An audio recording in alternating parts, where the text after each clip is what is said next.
Assalamualaikum warahmatullahi wabarakatuh. Waalaikumsalam Waalaikumsalam warahmatullahi warahmatullahi wabarakatuh. wabarakatuh. Yang saya hormati Dr. Ismarini, kemudian Buya Rizal, serta semua jamaah Al-Hasani. Alhamdulillah pagi ini sudah hadir narasumber kita Dr. Ismarini, spesialis anak konsultan yang nanti akan membicarakan tentang stunting ya. Ini khusus untuk anak-anak ya.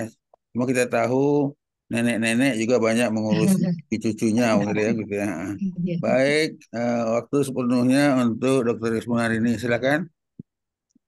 Iya, mana nih? Saya share kemana? Saya sudah dijadikan ini ya, co-host ya. Ya bisa Sudah, bisa sudah. share. Ya.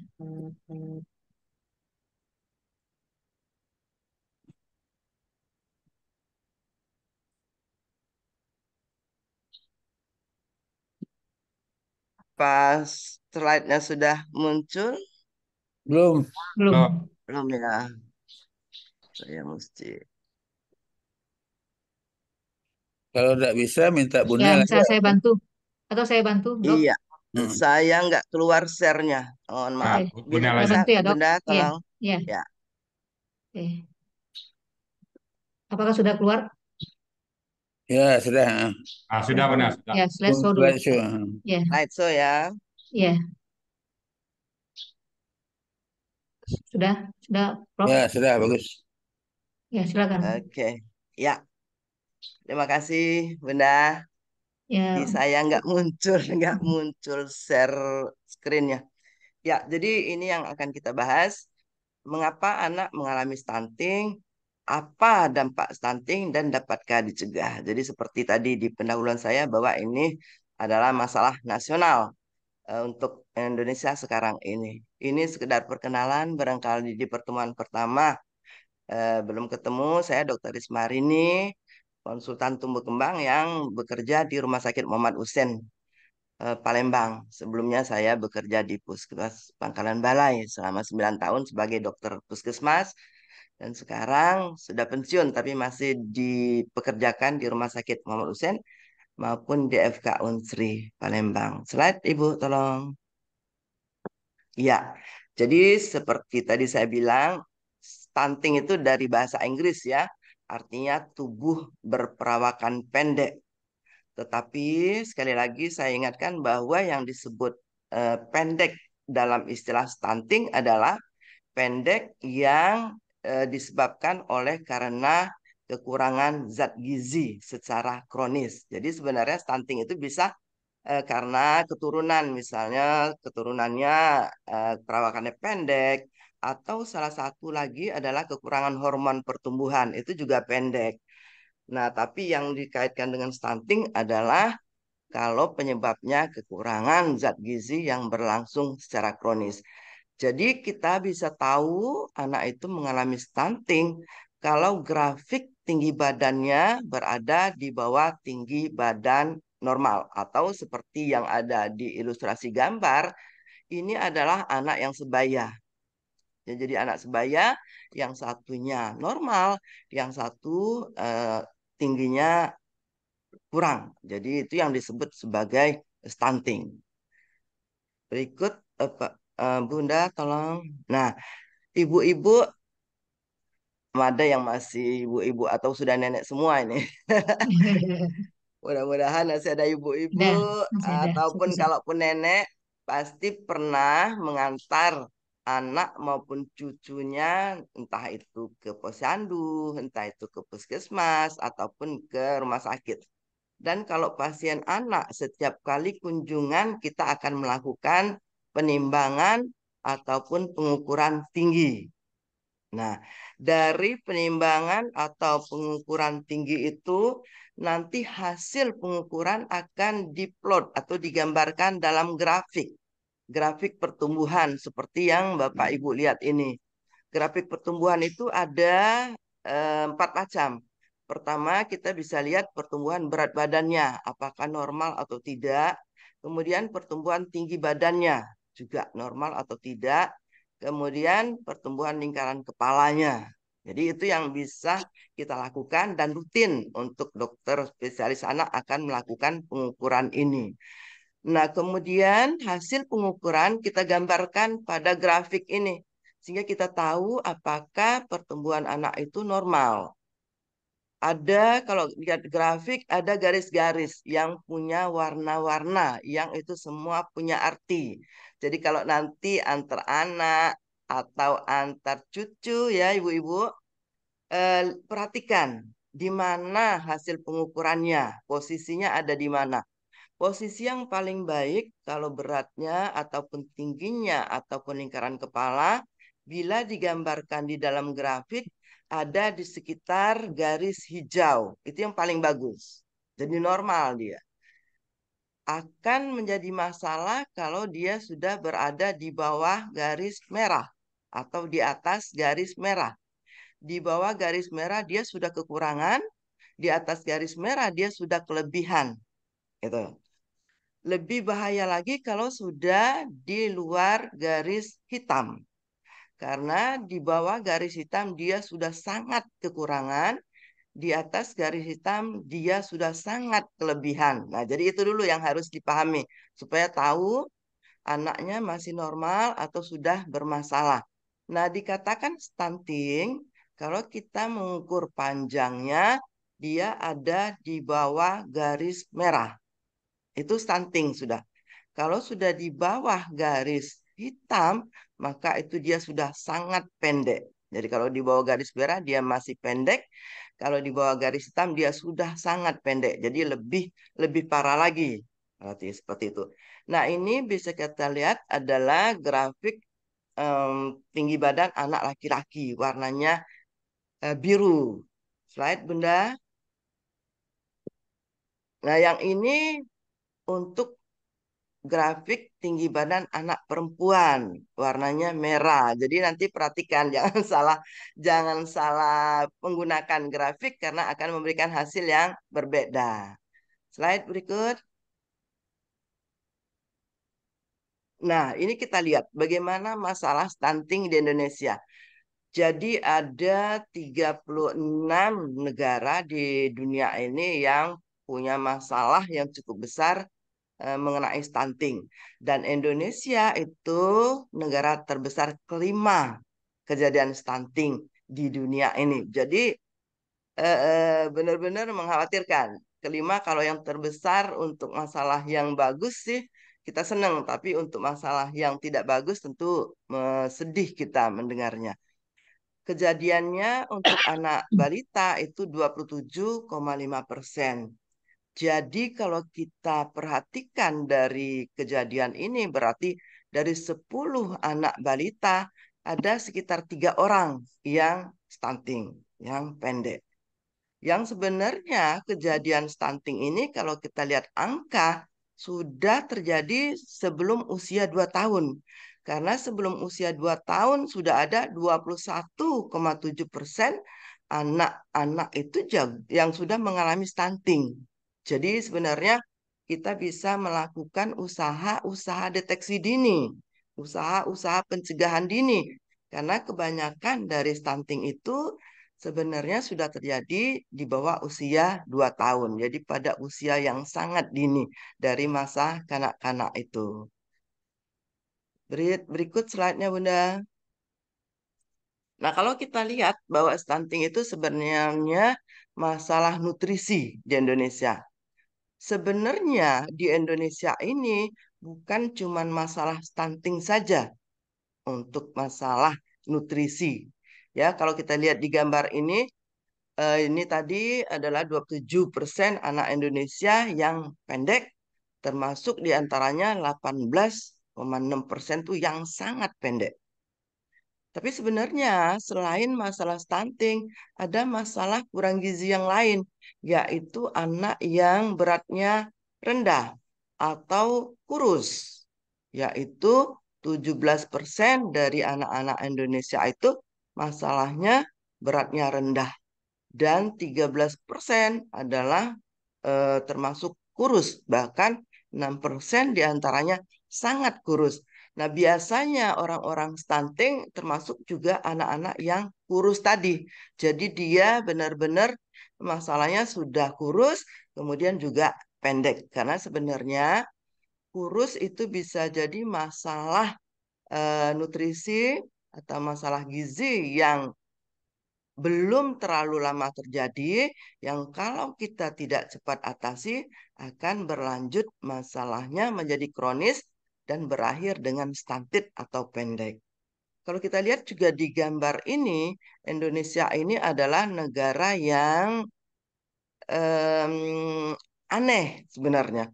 Karena selain kita masih menghadapi masalah yang berkaitan gizi kurang, tetapi beberapa daerah itu menunjukkan angka yang gizi lebih, yaitu overweight atau bahkan menjadi obes sekitar 14%. Makanya Indonesia dikenal dengan negara yang double burden, negara dengan beban ganda. Masih belum selesai dengan masalah gizi buruk, tapi sudah terbebani dengan masalah gizi yang berlebih. Slide, Bunda. Nah, sekarang kita lihat, kenapa sih dianggap menjadi masalah nasional? Apa dampaknya stunting ini? Kita lihat masalah dampak berikut ini. Jadi kita lihat di gambar ini, sebelah kanan itu kita lihat bagaimana anak-anak yang punya gizi cukup dengan kondisi sehat. Ya, jadi kalau anak-anak gizi cukup dan kondisi sehat, maka dia akan punya berat yang cukup, tinggi yang cukup, dan yang penting lagi adalah otaknya juga berkembang dengan baik. Gambar atas ini adalah gambaran CT scan otak, jadi gambaran scanning otak. Anak-anak yang gizi cukup dan sehat, otaknya akan berkembang dengan sangat baik. Kita lihat otak itu mengisi seluruh bagian dari tengkoraknya. Jadi semua bagi tengkorak itu sebagian besar isinya adalah jaringan otak. Kecuali di tengah itu adalah cairan, itu cairan yang normal ada di dalam otak, yang itu harus ada. Dan dia ada di dalam rongga-rongga tertentu. Nah, anak-anak yang gizinya cukup dan sehat, maka dia otaknya akan berkembang seperti gambar sebelah kanan. Ini akan menghasilkan anak yang cerdas, anak yang produktif. Jadi mereka nggak masalah nanti di dalam sekolah. Mereka akan cerdas, penuh inisiatif. Sehingga nanti pada saat dewasanya, mereka bisa menyelesaikan pendidikan yang tinggi. Mereka mempunyai kompetensi yang bagus. Mereka akan mempunyai pekerjaan yang layak. Sehingga bisa mencukupi kebutuhan dirinya dan keluarganya dengan baik. Jadi mereka akan menjadi sumber daya manusia dengan mutu yang tinggi. Nah, ini yang akan menjadi aset bagi negara. Ini yang akan meneruskan kepemimpinan negara kita di masa depan. Tapi apa yang terjadi kalau anak punya gizi kurang? Apalagi kalau dia sering terinfeksi, jadi sering sakit-sakitan. Dan kondisi ini biasanya memang bersamaan, karena anak gizi kurang itu daya tahan tubuhnya rendah, sehingga sangat mudah untuk mengalami infeksi. Maka yang akan terjadi kita bisa lihat gambarnya, otaknya tidak bisa berkembang dengan optimal. Ada bagian-bagian otak yang tidak berkembang penuh, sehingga kalau kita lihat ada ruang-ruang kosong di dalam tengkoraknya, karena otaknya tidak mengisi seluruh ruang yang ada di dalam tengkoraknya. Bahkan sering sekali ruangan yang berisi cairan itu lebih besar, sehingga isi dari otaknya, isi dari tengkoraknya itu dengan otak yang ukurannya lebih kecil daripada anak normal, sementara cairannya lebih banyak daripada anak normal. Jadi perkembangan otaknya tidak optimal. Nah, pertumbuhan dan perkembangan otak yang tidak optimal ini yang terjadi pada usia dini anak-anak itu bersifat permanen. Jadi dia tidak bisa dipulihkan. Jadi misalnya begitu kita tahu, anaknya ternyata gizi buruk, anaknya ternyata stunting. Kemudian kita lakukan pemeriksaan scanning otak, misalnya seperti ini kita temukan. Kemudian kita usahakan untuk mendapat gizi yang sebanyak-banyaknya, itu ternyata tidak bisa lagi memperbaiki pertumbuhan otak yang sudah terjadi seperti ini. Jadi dia bersifat permanen, tidak bisa dipulihkan. Nah, ini nanti akan bermasalah dengan IQ-nya, dengan kognisinya, dengan akademisnya, dengan kompetensinya, dengan pekerjaannya. Mereka akan mengalami penurunan IQ beberapa poin, kemudian anaknya lemes, tidak sehat, tidak produktif, tidak kreatif. Nah, ini akan memberikan hasil nanti sumber daya manusia dengan mutu yang rendah. Mereka tidak bisa bersaing untuk mendapat pekerjaan-pekerjaan yang membutuhkan keahlian. Dan ini akan menjadi beban, bukan cuma untuk keluarga, tapi lebih jauh akan menjadi beban untuk eh, negara, karena mereka tidak mampu untuk memenuhi kebutuhan dasarnya sendiri maupun keluarganya. Jadi ini sebenarnya kenapa kondisi ini mengkhawatirkan pemerintah, sehingga masuk dalam program nasional untuk mengatasi stunting ini. Slide berikut, Bunda. Jadi ada banyak penelitian ya bahwa anak-anak yang mengalami kurang gizi yang disertai dengan stunting punya dampak akan tidak bisa memenuhi eh, standar hidup yang dasar saja karena tidak berhasil mendapatkan pekerjaan layak dan tidak berhasil mendapatkan penghasilan yang memadai. Slide. Nah, sekarang karena kita udah tahu bahwa dia punya masalah yang besar, punya dampak yang juga besar. Tentu kita pengen tahu apa sih yang menyebabkan stunting, karena dengan tahu penyebabnya tentu kita berusaha untuk menghindari penyebab tersebut, artinya kita bisa mencegah. Ini penyebabnya. Sebenarnya sangat sederhana. Penyebab utama adalah praktek pemberian makanan sejak bayi yang tidak benar. Sebenarnya masalahnya gampang aja, sederhana aja. Makanan pada bayi adalah terutama ASI. Dan ternyata penyebab utama dari stunting kalau kita lihat ke awal, maka berawal dari pemberian ASI eksklusif yang kurang dari 6 bulan. Ibu-ibu pasti tahu nih bahwa bayi seharusnya diberikan ASI secara eksklusif sampai 6 bulan usia pertamanya. Jadi maksudnya sampai dengan usia 6 bulan, bayi cukup mendapat ASI saja tanpa diberikan makanan, minuman yang lain. Karena dengan ASI saja sudah bisa memenuhi kebutuhan bayi sampai usia 6 bulan. Tapi setelah 6 bulan, kebutuhan bayi makin besar sehingga ASI saja tidak bisa memenuhi kebutuhannya secara keseluruhan. Karena itu setelah usia 6 bulan harusnya diberikan makanan pendamping ASI atau MPASI. Nah, yang terjadi pada anak-anak Indonesia biasanya berikan makanan MPASI terlalu dini.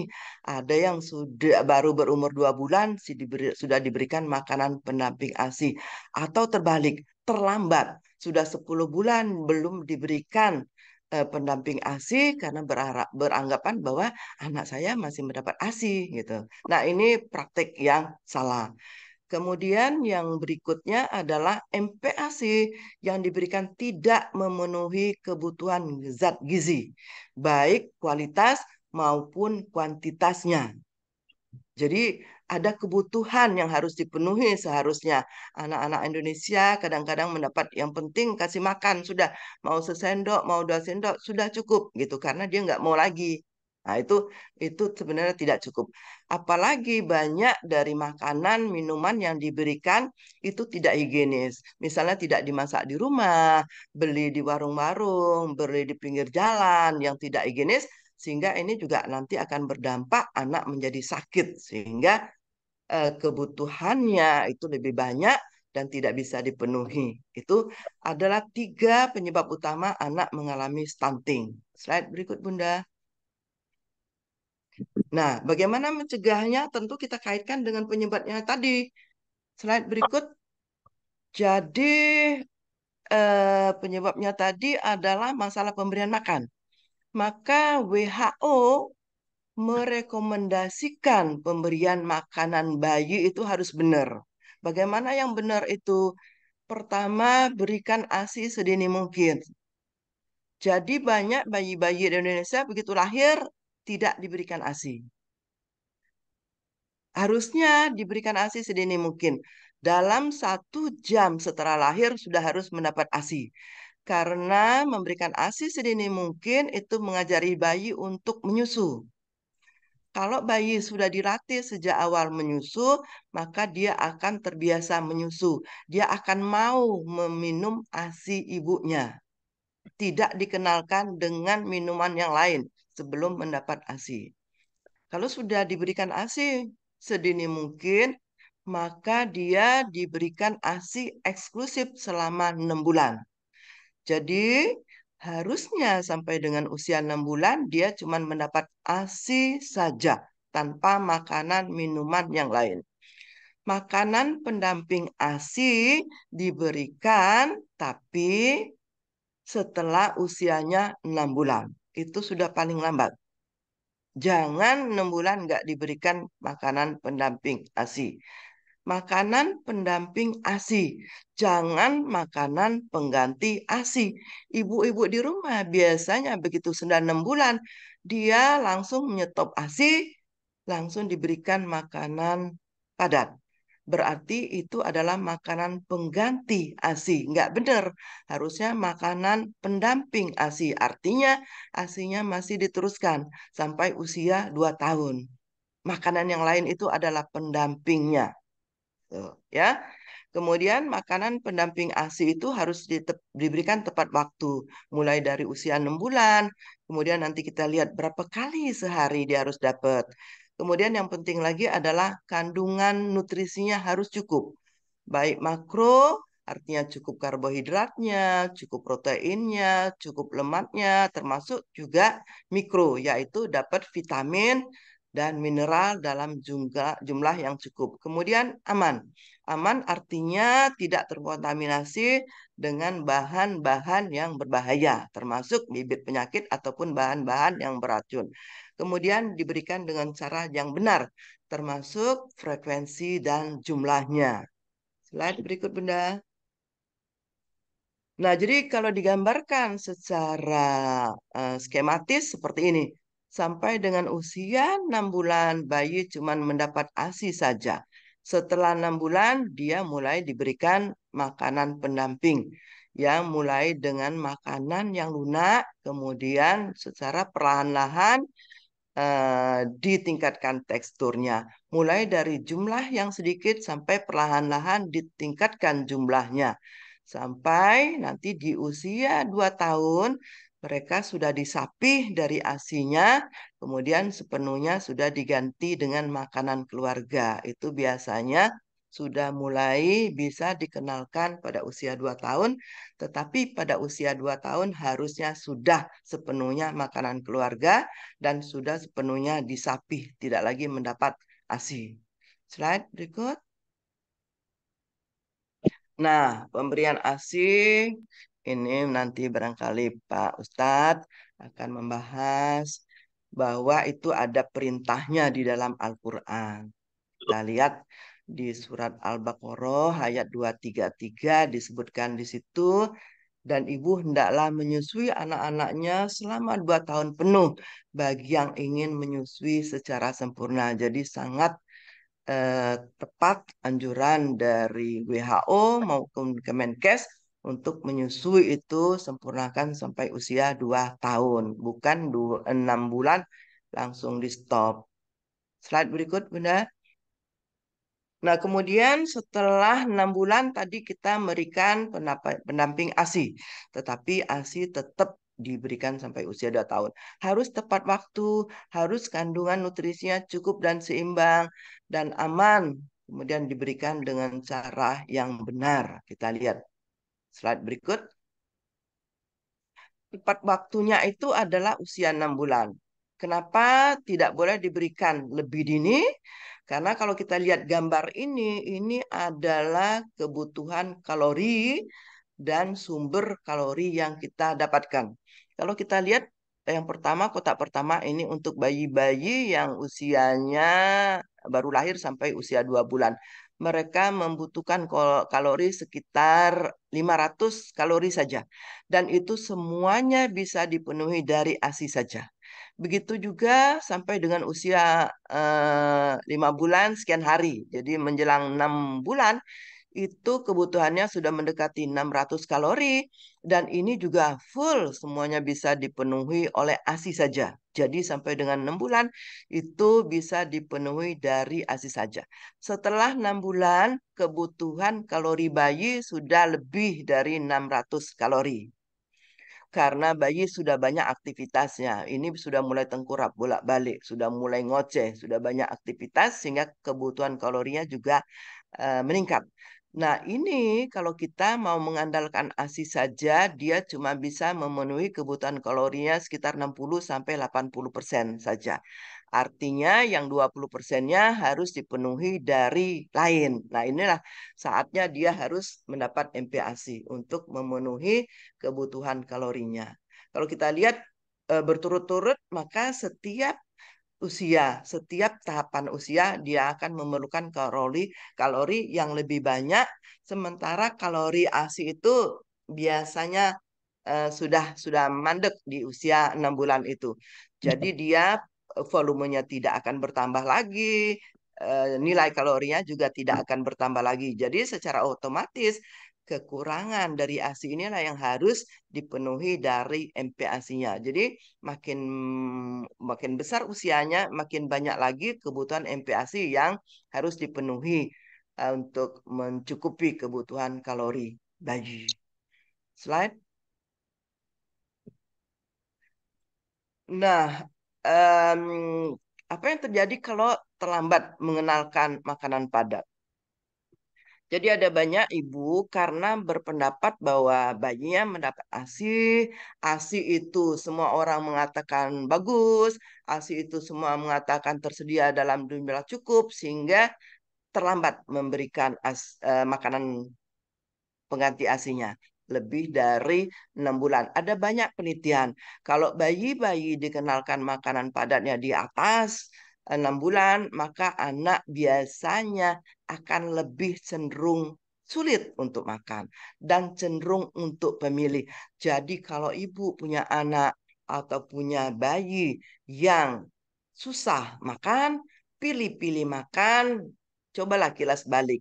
Kebanyakan penyebabnya terlambat diberikan makanan pengganti pendamping ASINya, makanan padatnya terlambat. Karena apa? Karena memberikan makanan padat itu perlu waktu bagi bayi untuk belajar. Sebelum usia 6 bulan, bayi itu sebenarnya minum. Meskipun minumnya adalah makanan tinggi kalori, tapi dalam bentuk cair. Jadi dia minum, tinggal seret-seret-seret, glek, minum, telan. Tetapi begitu dia berubah menjadi makanan padat, dia belajar mengunyah. Nah, perubahan dari minum ke mengunyah itu perlu waktu bagi anak-anak. Dia perlu waktu untuk belajar. Mulai dari makanan yang teksturnya halus, masih disaring atau digiling, sampai kemudian pelan-pelan menjadi tekstur yang lebih kasar. Nah, ini perlu waktu. Ada anak yang memerlukan waktu seminggu, 2 minggu Saya nggak untuk ada belajar, itu tapi yang pagi-pagi untuk sajiin. ada anak yang perlu waktu lebih lama lagi. Si tante Ya, jadi, titip frozen nggak dibeliin ya? jadi itu Maaf, bocor, kenapa bocor. kalau anaknya diberikan MPASI terlambat, maka dia akan susah untuk mengunyah. Apalagi kalau MPASI-nya tidak bervariasi isinya. Ya, jadi nggak ada lauknya, nggak ada sayurnya, misalnya tidak bervariasi, maka dia juga akan susah pilih-pilih untuk makan. Jadi kuncinya mereka harus dapat MPASI yang benar di usia 6 bulan. Ya, karena dia memerlukan untuk belajar mengunyah dan belajar kenal dengan segala macam rasa masakan. Slide berikut, Bunda.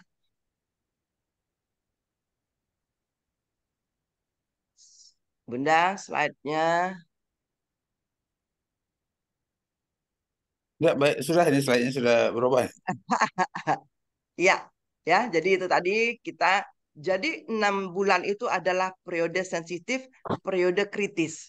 Kalau kita berikan sebelum usia 6 bulan, bayinya belum siap untuk keterampilan mengunyah. Tapi sebaliknya kalau diberikan setelah usia 6 bulan, bayi sudah melewati masa masa sensitif untuk berlatih mengunyah. Itu yang nanti akan berdampak ke pola makan anak. Slide berikut.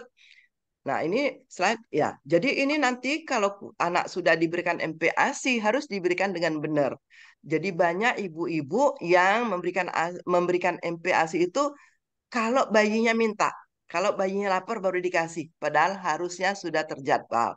Nah, ini yang penting dilakukan oleh ibu-ibu. Kita lihat ini makanan bayi itu selain ASI ada makanan utama, kemudian makanan kecil. Jadi sudah makanan utama itu 3 kali, pagi, siang, malam, sama seperti kita. Jadi kemudian bayi anak itu juga perlu selingan, cemilan atau snack. Nah, itu antara 1-2 kali. Kita perhatikan kalau anaknya beratnya sudah berlebih, snacknya cukup 1 kali aja. Tapi kalau anaknya beratnya masih belum cukup, apalagi tingginya belum cukup, maka kita berikan 2 kali. Jadi biasanya anak-anak itu makannya 3 kali makan utama, yaitu pagi, siang, dan malam. Kemudian 2 kali makan selingan. Biasanya di jam 10 dan jam 4 sore. Nah, ini yang harus diberikan dengan benar. Baru kebutuhannya bisa dipenuhi. Slide berikut. Nah, nanti kalau kita sudah mengajarin anak dengan makan yang benar, akan terjadi pola yang seperti ini. Pola makannya selama 24 jam. Kita lihat mulai dari kanan. Bangun tidur, dia harus susu. Jadi kalau dia masih 2 tahun, di bawah 2 tahun, berarti susunya adalah ASI. Tapi begitu dia sudah di atas 2 tahun, berarti ini susu formula. Kemudian sekitaran jam 7, itu dia sudah makan bubur. Kalau masih bayi, tapi kalau sudah besar, berarti itu sudah makan pagi. Ya, kemudian jam 10 itu dikasih selingan. Boleh makanan lokal aja. Boleh roti, boleh pisang goreng, boleh ubi goreng, misalnya seperti itu. Atau kalau beratnya sudah berlebihan, maka dikasih buah untuk jangan sampai beratnya terlalu berlebihan. Nanti di jam 12 dia harus sudah makan siang lagi. Kemudian nanti di sekitar jam 3 sampai jam 4 dia makan selingan lagi. Ya, ya boleh eh, boleh buah-buahan kalau beratnya sudah lebih, tapi kalau beratnya belum cukup, ini harus makanan padat juga. Jadi misalnya bubur kacang hijau, bubur kolak, misalnya seperti itu. Atau kalau di Palembang mungkin pempek itu. Kemudian jam-jam 7 dia makan malam lagi. Menjelang tidur dia minum susu lagi. Nah, harus seperti ini. Supaya ini jadi kebiasaan. Anak-anak Indonesia tidak banyak yang punya pola makan seperti ini. Dia diberikan makan kalau minta aja. Dan makannya biasanya pagi mie, kemudian siang makannya lauknya mie lagi, malam kalau anaknya sudah tidur nggak sempat dikasih makan. Padahal mie itu sebenarnya makanan pokok untuk orang-orang di Eropa sana. Jadi mestinya dia makanan pokok kita tetap nasi, kemudian harus ada yang sumber ke protein, yaitu lauk. Kemudian sumber lemak, yaitu dari minyak ataupun dari kacang-kacangan. Kemudian juga harus ada sumber vitamin, yaitu dari sayur. Nah, yang ini yang anak Indonesia masih belum terpola makan yang seperti itu. Karena itu inilah yang harus dilakukan. Nah, banyak di sini nyai-nyai, nenek-nenek tolong perhatikan supaya anak cucunya terbiasa makan terpola yang seperti ini. Jangan nunggu anaknya minta baru dikasih makan, tapi harus benar-benar dijadwal. Slide berikut. Nah, nanti suka ada ibu-ibu begitu disuruh diajarin makannya seperti ini, Bu. Makannya harus 3 kali sehari makanan besar, 2 kali makanan kecil, kemudian makanlah pakai lauk yang banyak. Nanti, Bu, ada pantang nggak? Nah, yang ditanya malah pantangan. Padahal anaknya mestinya makannya banyak, jangan terlalu banyak pantang. Karena itu pantangan kita barangkali kembali ke Quran aja. Di Quran disebutkan juga di dalam surat Al-Baqarah disebutkan, yaitu wahai manusia makanlah makanan di bumi yang halal lagi baik. Nah, jadi syaratnya yang penting halal lagi baik aja. Jangan mengikuti langkah-langkah setan. Langkah-langkah setan barangkali makannya halal haram hantam ya Pak ya. Kemudian juga berlebihan, nah, itu nggak boleh. Jadi batasannya cuma itu aja. Halal, baik, dan tidak berlebihan. Jangan mengikuti setan gitu. Kita lihat lagi slide berikut. Nah, yang diharamkan yang ini aja. Saya nggak akan bahas lebih banyak, tapi bangkai nggak boleh, kecuali ikan ya Pak ya yang tidak perlu disembelih ya. Jadi boleh dia mati sendiri tanpa disembelih, tapi di apa? Biasanya kita nggak nyebut bangkai ikan jadinya karena memang dia boleh dimakan setelah mati. Tapi yang nggak boleh bangkai yang harusnya disembelih itu nggak boleh ya. Kemudian darah yang nggak boleh. Jadi kalau kita potong kurban ada darahnya banyak itu jangan ditampung karena ada beberapa daerah yang lampung kemudian diolah menjadi makanan itu nggak boleh. Nah yang penting daging babi itu juga nggak boleh. Jadi masih ada banyak pilihan daging yang lain boleh. Mulai dari sapi, kebo, unta, kambing, lain-lain itu boleh ya. Kemudian yang lain juga makan hewan-hewan yang tidak disembelih atas nama Allah, yang dicekik, yang dipukul, yang jatuh, yang ditanduk atau diterkam binatang buas, kecuali masih sempat disembelih itu boleh. Ya, slide berikut ini adalah contoh-contoh yang tadi, yang haram tadi ya. Nggak usah dibahas lagi barangkali.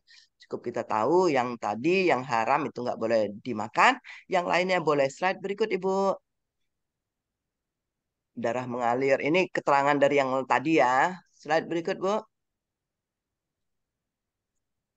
Nah, ini jadi kesimpulan yang mana yang nggak boleh. Ternyata hewan bertaring kita nggak boleh. Jadi harimau nggak boleh ya Pak ya.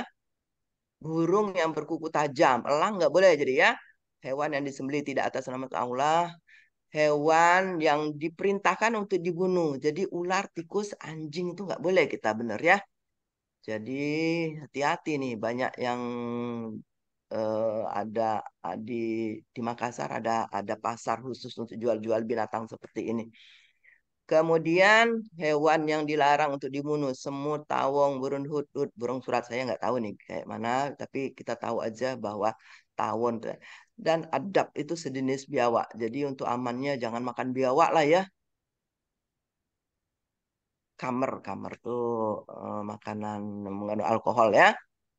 Nah, itu yang kita. Jadi jangan untuk anak-anak jangan terlalu banyak yang dipantang.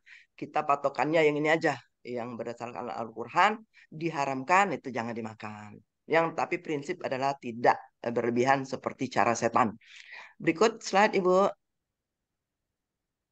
Nah, sekarang bagaimana peran masyarakat dalam mencegah stunting? Slide. Jadi ini di Kemenkes disebut ini ada 5 pesan dasar PHBS, pedoman hidup bersih dan sehat yang bisa diterapkan oleh masyarakat. Pertama, cuci tangan, gosok gigi dengan baik dan benar. Cuci tangan itu penting karena makan itu kita pakai tangan. Jangan sampai nanti makan sudah diolah dengan baik, tapi karena tangan kotor, maka akan mengkontaminasi makanan, jadi makanan akan menjadi sumber bibit penyakit. Itu. Kemudian mengkonsumsi makanan yang bergizi. Makanan yang bergizi yang itu yang harus memenuhi semua kebutuhan karbohidrat, protein, lemak, vitamin, dan mineral. Jadi tolong Ibu jangan makan mie tok mie saja karena mie itu cuman mengandung sumber karbohidrat, belum ada proteinnya. Jadi kalau mau makan mie, kasihlah dia telur paling tidak atau nugget. Kemudian harus juga ada sumber protein. Sumber protein yang tadi lauknya. Kemudian ada sumber lemak. Lemaknya berarti kasih minyaknya gitu. Kemudian sumber vitamin berarti harus ada sayurnya. Jadi kalau udah doyan bener makan mie ya itu pakai telur atau nugget atau apalah untuk lauknya, kemudian dikasih sayur, baru dia lengkap. Jangan sampai nasi lauk mie, itu nggak bener. Yang itu yang suka masih terjadi praktek seperti itu pemberian makan pada anak-anak Indonesia, ya. Kemudian jumlahnya yang cukup dan polanya yang tadi 3 kali makan besar, 2 kali makan selingan. Kemudian menjaga kebersihan diri dan lingkungan, mandi, buang air besar, buang air kecil di tempat yang benar, buang sampah tempat yang benar, kemudian olahraga secara teratur dan istirahat yang cukup. Kemudian jangan lupa bahwa ada anak yang sudah diberikan makanan yang cukup, kemudian mengalami sakit. Sakit akan menurunkan nafsu makan sehingga asupan makanan berkurang. Ini juga akan membuat anak kekurangan zat gizi. Dan penyakit di anak-anak itu kebanyakan sudah bisa dicegah dengan imunisasi. Karena itu imunisasi diperlukan bagi bayi untuk menjaga supaya dia tetap sehat, supaya asupan gizinya bisa terpenuhi juga. Slide berikut. Nah, kemudian yang penting dimonitor kesehatan gizi anak. Jadi anak-anak biasanya kalau sering ke posyandu, ke puskesmas, ataupun ke rumah sakit punya kartu ini. Nah, nyai-nyai, nenek-nenek, ombay-ombay, cek anaknya punya nggak kartu ini. Karena setiap kali ke puskesmas atau ke sarana pelayanan kesehatan, dia akan diukur beratnya dan tingginya, kemudian akan digambarkan di kartu ini. Nah, nenek, nyai, ombay, oma harus tahu posisinya di mana timbangan tadi. Udah di daerah-daerah hijau ini enggak? Kalau dia ada di hijau berarti itu bagus. Tapi kalau sudah turun ya mendekati garis merah itu sudah enggak bagus. Apalagi ke atas juga di atas garis merah itu sudah tidak bagus. Jadi artinya kita monitor setelah ditimbang, setelah diukur tingginya, tahu nih apa artinya. Bertanya kepada petugas kesehatan apa yang harus dilakukan supaya dia selalu ada di pita yang hijau itu karena yang hijau itulah yang paling baik. Slide berikut. Kemudian juga cek imunisasinya. Sudah lengkap belum? Ini adalah imunisasi minimal yang harus didapatkan anak. Malahan sekarang sudah ada tambahan baru ya. Jadi harus dapat BCG, polio, hepatitis, DPT, campak. Sekarang sudah ada tambahan baru PCV untuk mencegah pneumonia, rotavirus untuk mencegah diare. Jadi pada anak-anak penyakit yang paling sering adalah ISPA, infeksi saluran pernapasan dan diare. Alhamdulillah penyakit itu sudah bisa dicegah karena sudah ada vaksinnya yaitu PCV dan rotavirus. Karena itu yang punya anak, yang punya cucu tolong dicek sudahkah dapat imunisasi ini karena dia akan menjaga anak untuk supaya tetap sehat, supaya nafsu makannya baik dan gizinya bisa terpenuhi. Slide berikut. Ya, demikian yang bisa saya sampaikan. Terima kasih atas perhatiannya. Saya tutup dengan wassalamualaikum warahmatullahi wabarakatuh. Waalaikumsalam Waalaikumsalam warahmatullahi warahmatullahi wabarakatuh. wabarakatuh.